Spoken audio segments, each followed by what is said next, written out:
просто в красивейшее место мы приехали. На какую-то пагоду. Ну, на очень известную. Я просто название, естественно, не вспомню. Я не знаю, я в восторге. Мне кажется, я либо тупею, либо у меня действительно просто нет слов, потому что это безумно красиво. Просто безумно красиво. А это еще даже не ночь. То есть это день, а ночью она вся горит. Я не знаю, я надеюсь, у вас получится также пропитаться эмоциями от этого влога. Я не могу очень часто записывать какие-то разговорные вставки, когда мы путешествуем, потому что это довольно тяжело с бэйби-боном. Думаю, в процессе уже пойму, как и что мне делать. Кстати, эти очки я заказала с Taobao. Как добавочная фигня к покупке. Они предлагают, ну, естественно, чтобы ты больше денег потратил, они предлагают всегда что-то купить, типа а-ля по скидке. Ну, я их купила за 5 юаней. Так они стоили бы дороже, а так они стоят 50 рублей. Девочки, 50 рублей.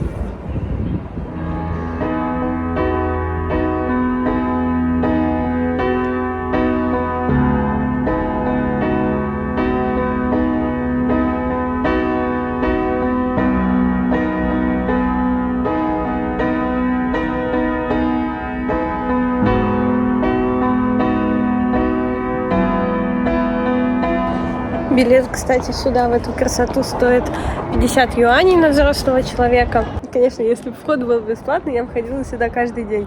О, это очень красиво. Ну, это просто безумно красиво. Я думаю, я еще схожу. Это не так уж и дорого для такой достопримечательности. Я думаю, я еще схожу одна, схожу вечером. Просто потому что, ну... Я не знаю, я хочу на это смотреть прям 24/7. Это безумно, безумно красиво. Помимо того, что сзади меня вот такая набережная, и то есть вид красивущий. Во-вторых, вот эта пагода, на которую я еще даже не успела подняться. Вот все в моем любимом красном цвете. Ну что может быть еще лучше? Спасибо китайцам. Просто большое спасибо им за эту красоту. А сзади... просто вышки, небоскребы, и это безумно, безумно меня завораживает абсолютно все. Все сочетания в этом месте. Я не знаю, пока что это самая красивая пагода, которую я видела. Я видела другие, но они как бы не настолько важны, как культурное наследие. Они такие прям именно значимые, туда вход бесплатный. Да, они очень тоже красивые, потому что, ну, это в целом все очень красиво. Вся китайская культура, азиатская в целом мне безумно нравится, вот. И там вход бесплатный, то есть там тоже очень классно. Но вот это просто x100.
Такой у нас мини-обед в какой-то мелкой деревушке. Без мяса вообще ничего нет. Морепродуктов тут нет. Я взяла себе 2 яйца и рис. Слава богу, здесь был рис. Ну и 2 пива по классике. В общем, у меня вот это вышло в 14 юаней. Это примерно 150 рублей, грубо говоря. Слушай, ну у меня это вообще супер. Да, у Саши вышло чуть больше, но для такой вот порции, для такого супа 300 рублей вот за это. Вот, и как тут примерно все выглядит. В общем, вот тут у нас рис находится.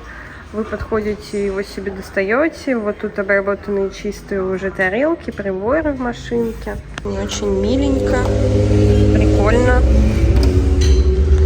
Но это именно мы сейчас впитываем колорит, потому что такое место я еще не видела, мы в таком еще не ели. Оно прям очень местечковое. То есть вот эта улочка, и вот сзади нас как раз место, где мы перекусили. И оно еще довольно приличное по сравнению с другими. Ну и она нас сразу сюда зазывать начала, как только я заглянула к ним, да. Мы такие, ну значит они нас ждут, и мы к ним и пошли. Мы сегодня приехали на водопады. Я не знаю, куда нам именно надо идти. Тут, конечно, очень красиво, территория большая. Сзади меня горы находятся.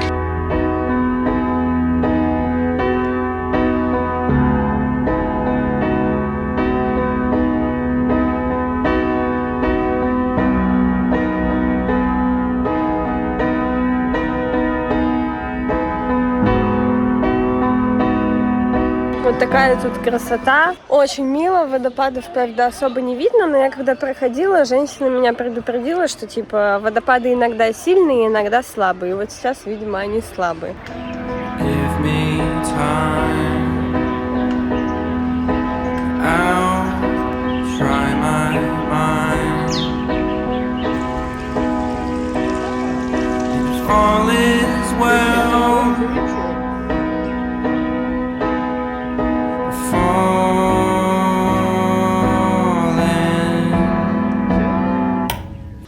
Кто мы, если не злые русские? В общем, проход на все смотровые высотки. Сейчас, секунду, я не умру. На все смотровые высотки закрыт. Возможно, потому что их реставрируют. Потому что вот это, она, ну, в ужасном состоянии, и все шатается. На ту мы не попали. Мы спустились по этой лестнице, дошли до тупика и спустились. А на эту, ну, я думаю, что я вот эту низкую штуку, что ли, не перелезу. Перелезла. Так что да, для нас в этом плане преград нет, но для меня точно. Вон на ту штуку залезала, там походила, вид красивый. Но залезть мы не смогли на высокую башню. То есть мы поднялись вон туда, там тупик, и там не перелезть. В принципе, можно было бы, но я не стала. А во второй раз уже подумала, ладно.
Вот так вот.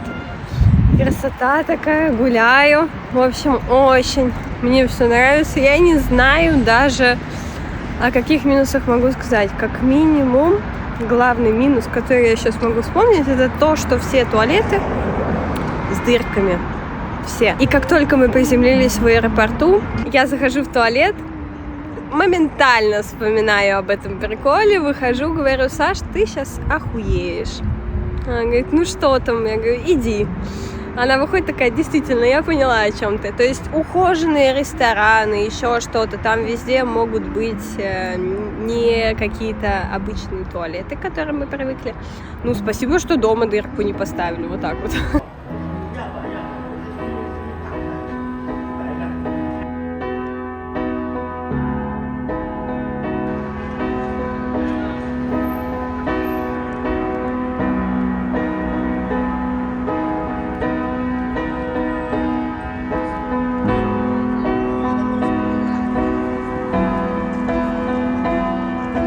Give me time. I'll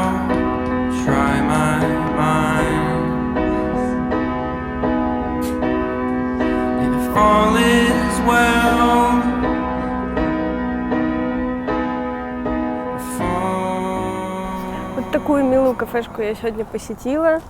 Она сзади меня. Я потом вставлю вам кадры. Очень прикольное место. Это вообще недалеко от нас. Мы живем на противоположном берегу, вот как раз в тех высотках. Ехать сюда мне стоило типа 6 юаней где-то.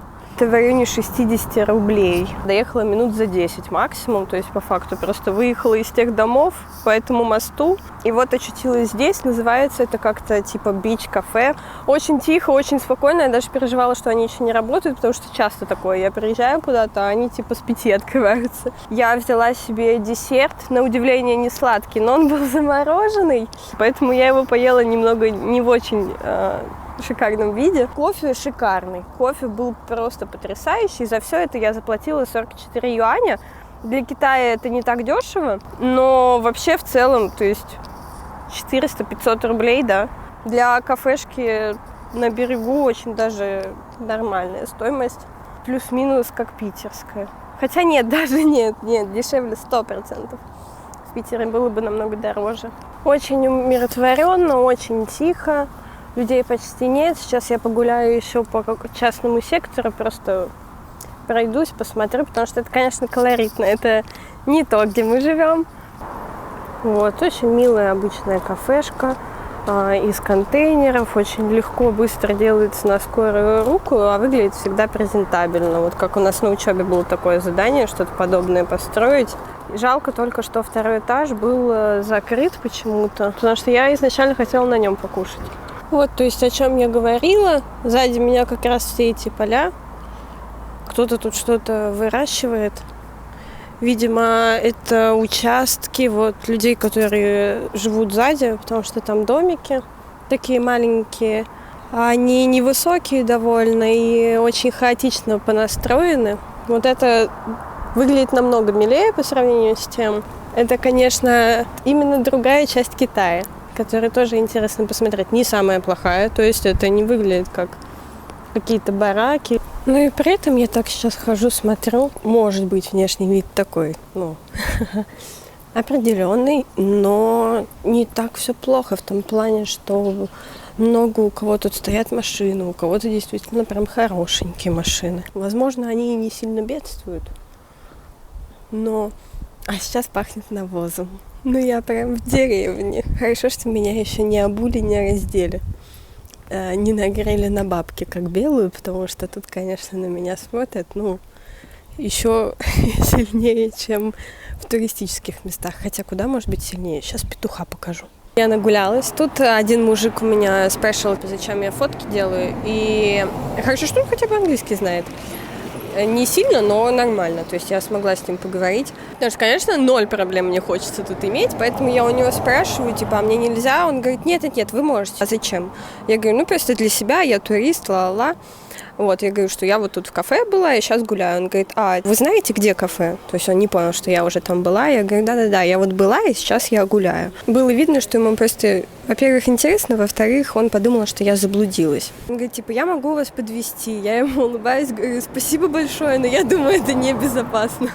И он вообще сразу такой, окей, бай-бай, вот, и все. Он говорит, что мне было просто интересно, для чего вы делаете фотографии. Я говорю, что, просто для себя. Потому что мне интересно, я турист и все такое.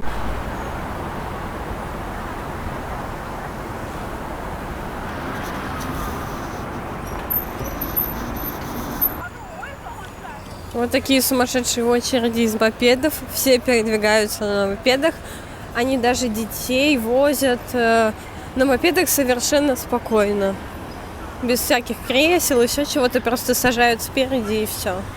Я немного пошопилась, купила себе кофту, костюм, потому что понимаю, что в Питере я за него отдам 14 тысяч, тут я отдам 3 тысячи. В Лайме они у нас стоят, до хрена, если брать целиком. Иду гулять по парку, очень мило. Постоянно я вижу луну, вот она сзади меня. Кстати, луна передвигается очень странно. Она постоянно меняет свое местоположение, очень быстро движется. Как мы заметили с Сашей, я не знаю, может быть, мы что-то напутали, но честно, она настолько странно себя ведет по сравнению с луной у нас в России. Вечером, вот я запомнила, что она стареющая, а днем я ее вижу, Вижу ее вместе с солнцем и вижу ее растущей. Опять-таки, если бы я была сильна в биологии, еще в чем-то, может, я бы и понимала, в чем дело. Так, для меня это, просто какая-то еще одна удивительная штука.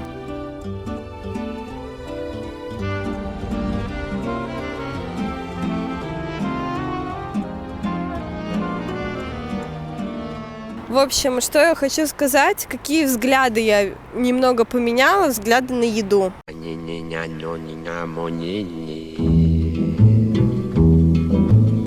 Почему?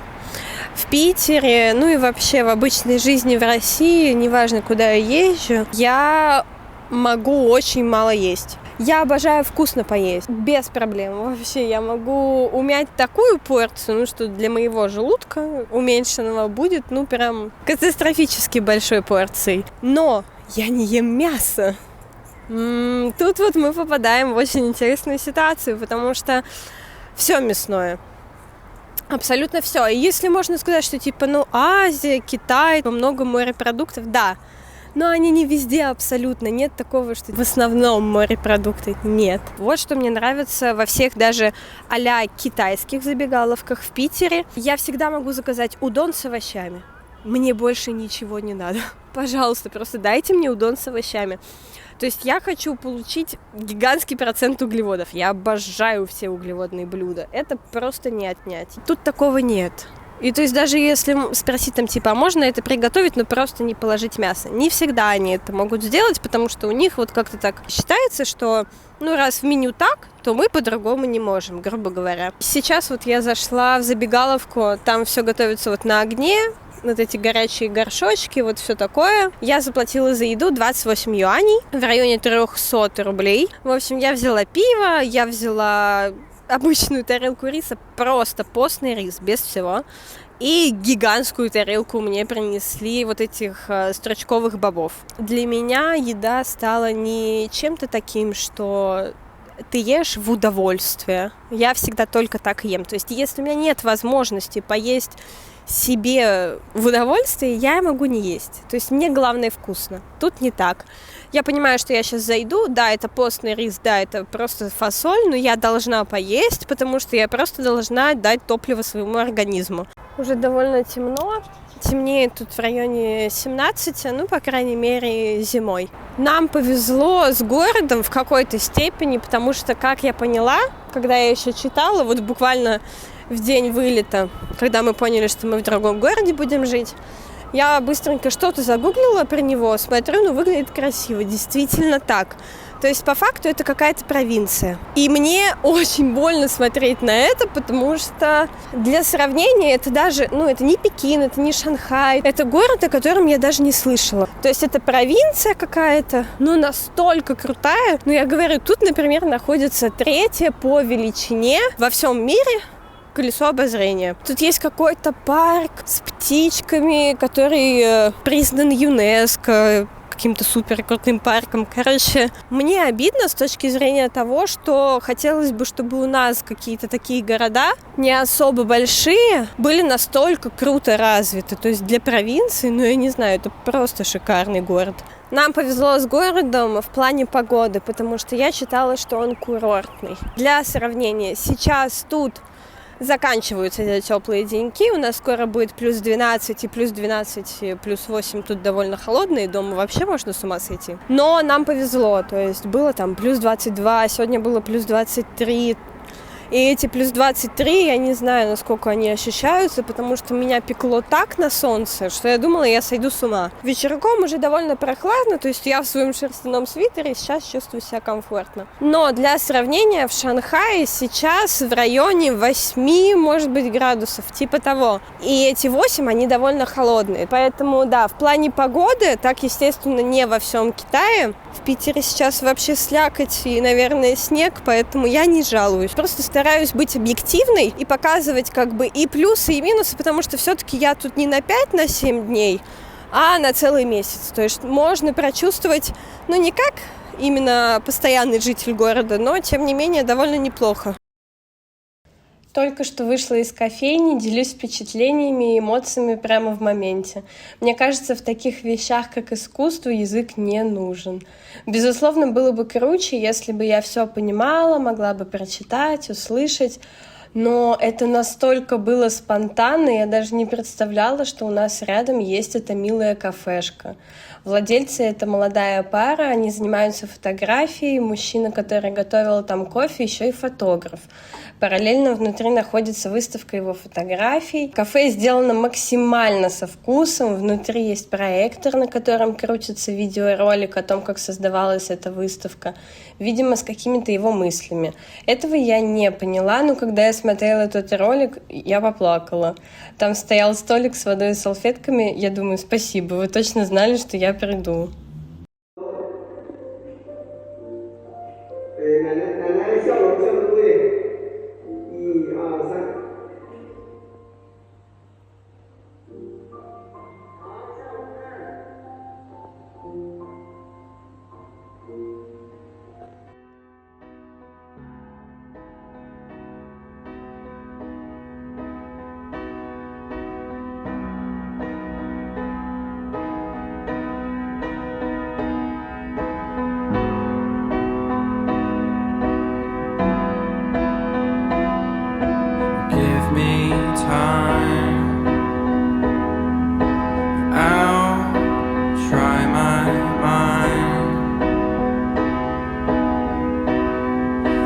All is well.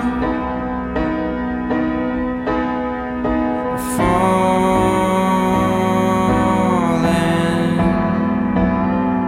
If you were here, you'd live in fear. I take it back.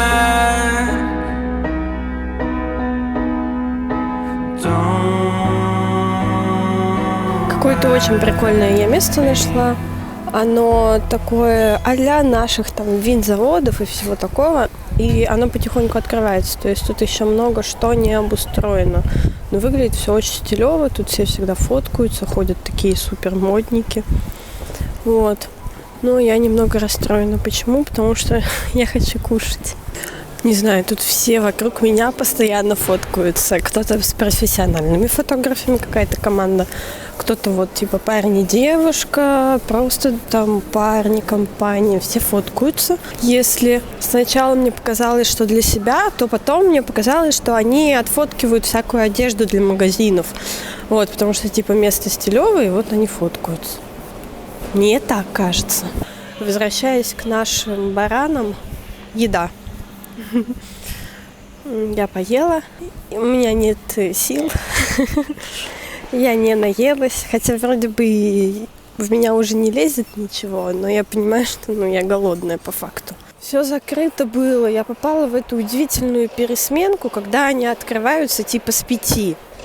И 2 часа ходить, бродить голодной я не могла. То есть я-то изначально шла тут в какой-то ресторан, вроде как есть, с морепродуктами. У него вроде вид красивый. Тяжело мне еще немного ориентироваться по картам и всему такому. Потом я увидела это место по пути, думаю, зайду, тут все в еде. Начала уже потом смотреть повнимательнее и поняла, что да, точно, я забыла про эту пересменку. Одна смена уходит, вторая приходит, они меняются. Иногда там у кого 2 смены, персонал спит в это время. Вот сейчас я вижу, потихоньку открываются какие-то местечки с едой, там с какими-то пастами, рисами, вот этим всем. Ну, не факт, что там что-то есть не для мясоедов. Угу. Вот, во-первых. Во-вторых, я уже, честно, я не могла ждать. Я хотела прям, поесть. Я хочу покушать. Ё-моё, китайцы! Блядь, дайте мне поесть. Вот, так жалко, нет готовой еды нормальной. Даже не нормальной готовой еды, а просто, хотя бы чего-то вот такого перекусить. Если бы тут это было не сладкое, окей?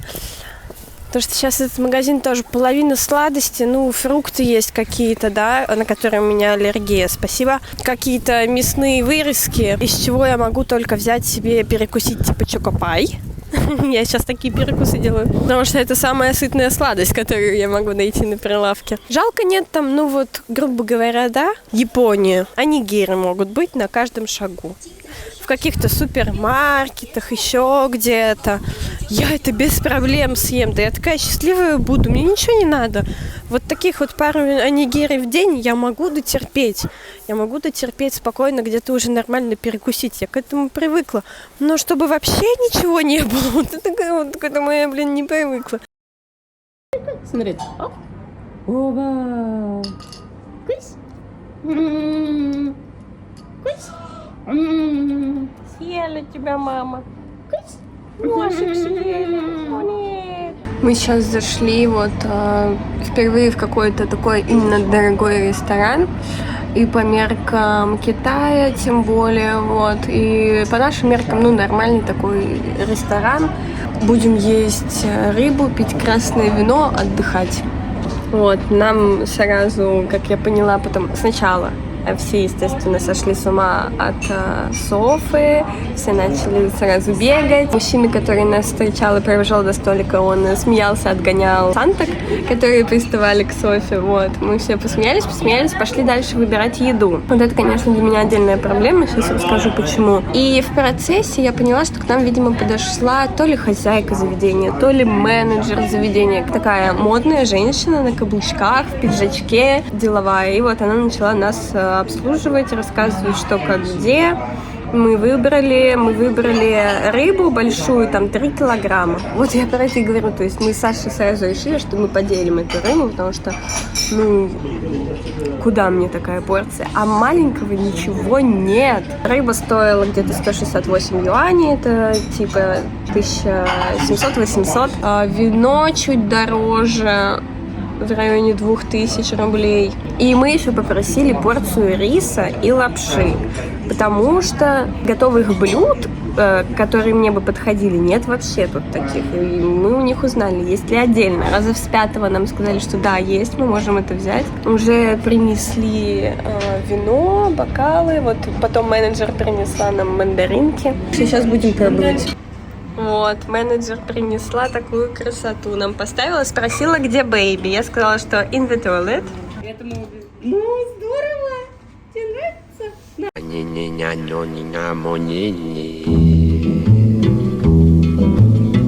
Так выглядит ресторан. Он довольно большой, очень красивый, и здесь находится много залов. Выглядит очень уютно, и сейчас мы с вами через этот гигантский коридор дойдем до еды. Здесь предложены миллионы вариантов разных позиций. Вы можете выбрать себе как еду, так и напитки. В различных заведениях, неважно, дорогих или дешевых, находятся стенды, в которых лежат ингредиенты для вашей еды и напитков. В этом мы не сильны, поэтому нам всегда помогают официанты, но вообще вы берете себе таблички, и так повара понимают, сколько будет порций и из чего будет состоять ваш заказ. Можно выбрать так себе любую рыбку, которая плавает. Это, конечно, мне не очень нравится, потому что мне их становится более жалко, хотя я привыкла рыбок есть спокойно. В конце зала находятся разные блюда, благодаря которым вы выбираете то, что вам хочется. Здесь на картинке показано, как будет выглядеть итоговое блюдо, а в плошках размещены его составляющие. И вот, к сожалению, здесь нет ничего, что подходило бы мне. Ну и вот то, о чем я говорила, нам принесли миску лапши. Ну, как тебе такая порция? Ну, как бы, кто знал? Даже не знаю, с чем сравнить размер этой порции. Ну, в общем, это 2 моих головы, мне кажется. У нас еще будет рис и гигантская рыба. И вот если ты не один, окей, ладно. Но если ты один, как тебе выжить в Китае? То есть я в это место шла вчера, да, они были закрыты, но если бы я в итоге дошла, по факту, я бы ничего тоже не взяла себе. Я бы опять увидела, что ничего нет для обычных людей, малоежек. Ну да, то есть куда это все брать? Ну, делить с кем-то всегда удобно, а вот так нам принесли опять плиту. Что-то сейчас будем готовить. О боже. О боже. Ну вот, пожалуйста. Я не понимаю, они в Китае одни не существуют, что ли? Вот когда ты одиночка. Волк-одиночка в стае. Это же Куда- не китайцы. А, вот почему они все полноватые. Но они действительно очень многие полноватые. Нам принесли детское меню, нам сказали, что детское меню тут бесплатное. Мы даже не знали, что там будет, но вообще вкусно. Саша сказала, что там просто рис с нори, вот брокколи и, видимо, какое-то мясо мелко порезанное с овощами. Не, я думаю, грибы. Угу. Вот, рыбу я еще не попробовала, но она просто божественно пахнет. Сейчас будем все это пробовать. А это, видимо, его название. Софа Чок-Чок. А мне?